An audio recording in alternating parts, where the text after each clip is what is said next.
I'm the Sports Wiz 101, and today I'll be giving you my predictions for what I believe the postseason will look like for this coming season.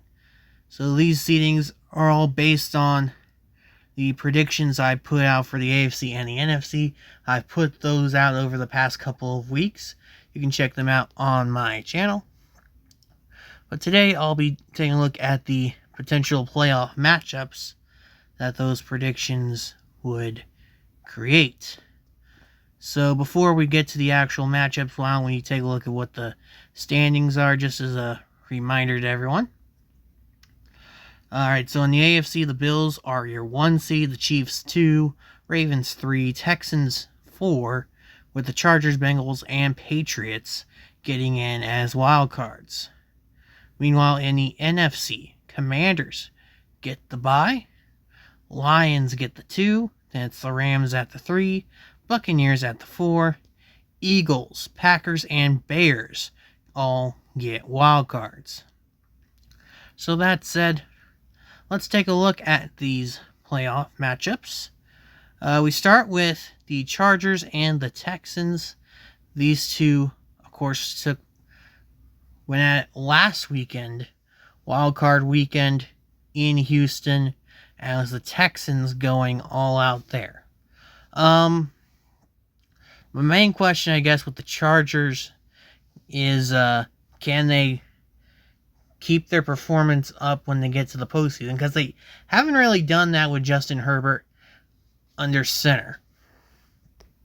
And really, until Herbert proves to me that he can win in the playoffs, I don't know that I should pick him. I mean, I'll take the Texans here for mainly that reason. I trust CJ Stroud in a postseason setting more than I do Justin Herbert.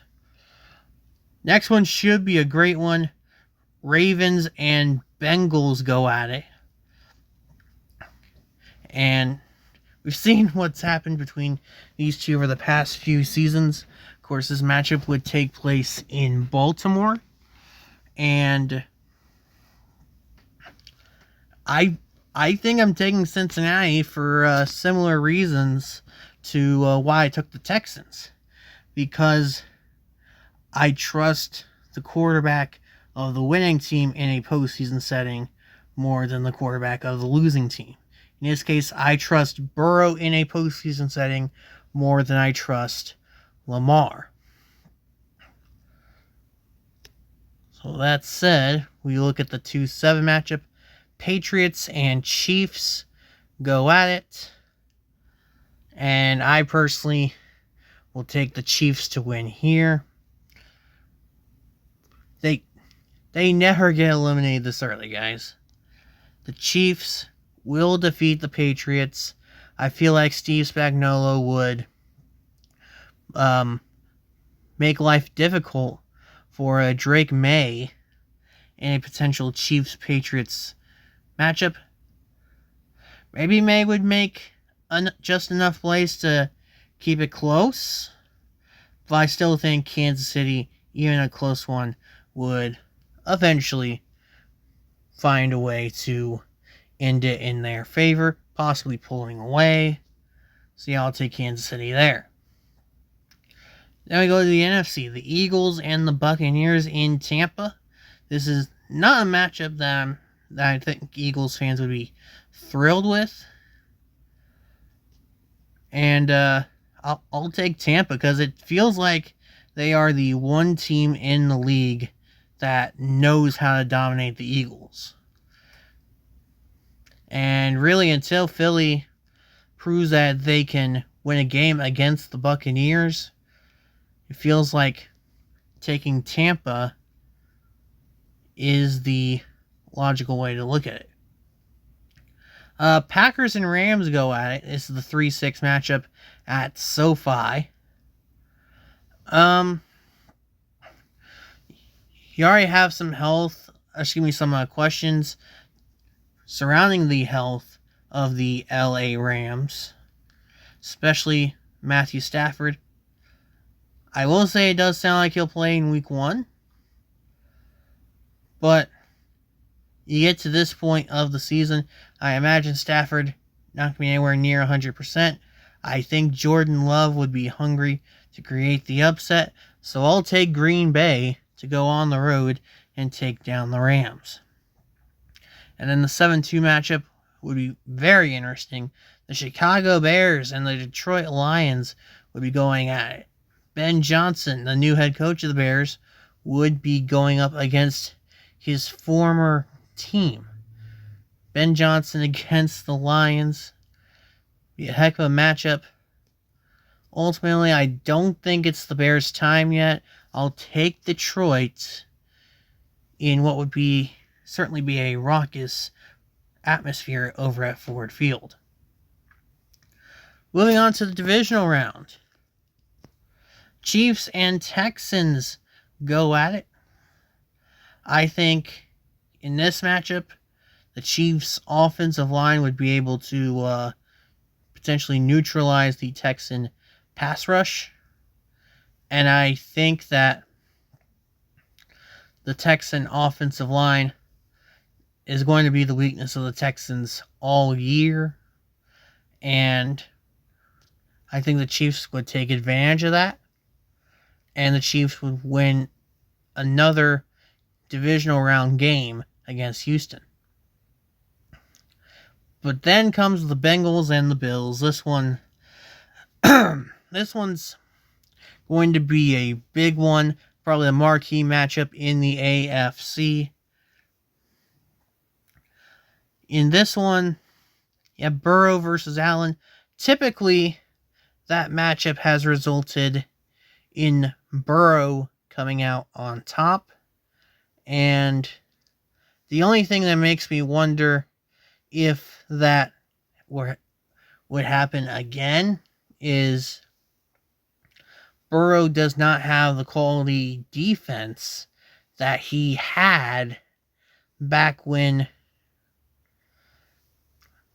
the Bengals would take down the Bills.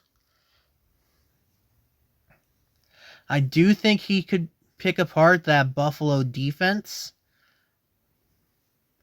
But then, on the other side,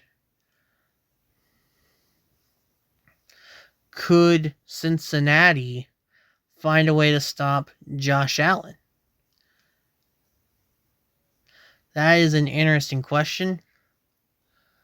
And one that I'm not sure I have all the answers to at this point. But I'm going to go out of the way and say Cincinnati does get the win here.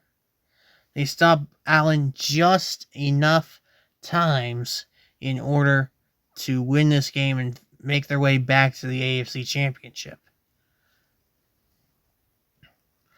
Then we look at the NFC.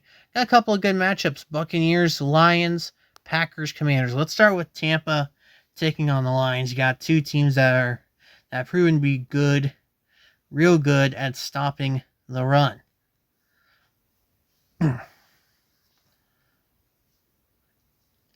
Now, the question then would be, can Jared Goff find a way to pass it then on this Buccaneer defense? And then you look at the other side of the ball.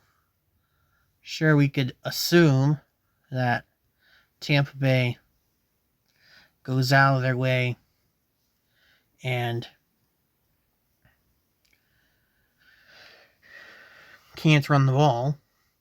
They have to depend on passing the ball. That's something I'm sure Baker Mayfield is more than comfortable with, though. In the end, I think Aiden Hutchinson is a real difference maker in this matchup, and I feel like he's the reason why the Lions make it back to the NFC Championship. Moving on to the Packers and the Commanders. This one, another good one between two good young quarterbacks. Ultimately, I'm going to go with Green Bay. I mean, the Micah Parsons acquisition definitely helps. He would definitely be acclimated onto the team by this point. And with Micah Parsons there, I feel like Green Bay has clearly the better defense between the two. And it allows them to get the win over the top seed. So then we move on to the conference championships. And coincidentally, it's the same seeds for these two matchups. 2 versus 6.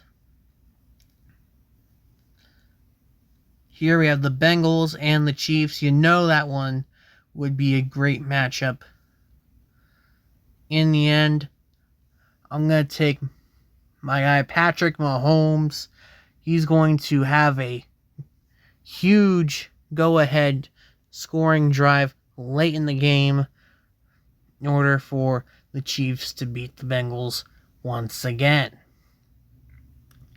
Then you have the Packers and the Lions going at it.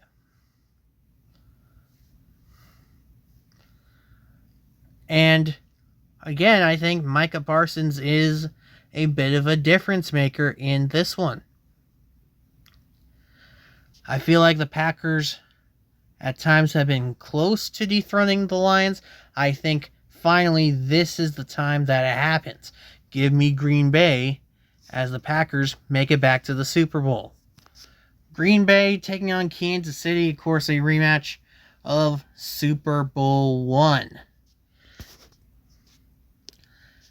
And here I'm going to say that my Kansas City Chiefs get some redemption, not just for this past year's Super Bowl, but for that first Super Bowl that they lost convincingly to the Packers. They find a way to beat Green Bay. A lot of it depends on the offensive line.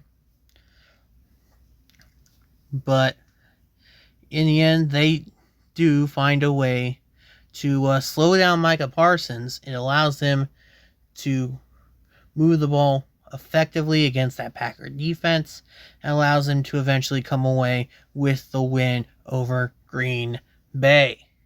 But there you go. Those were my playoff predictions for the NFL this season. If you like this, please like and subscribe for more to come in the following weeks. I am the Sports Quiz 101, and I will see you all later.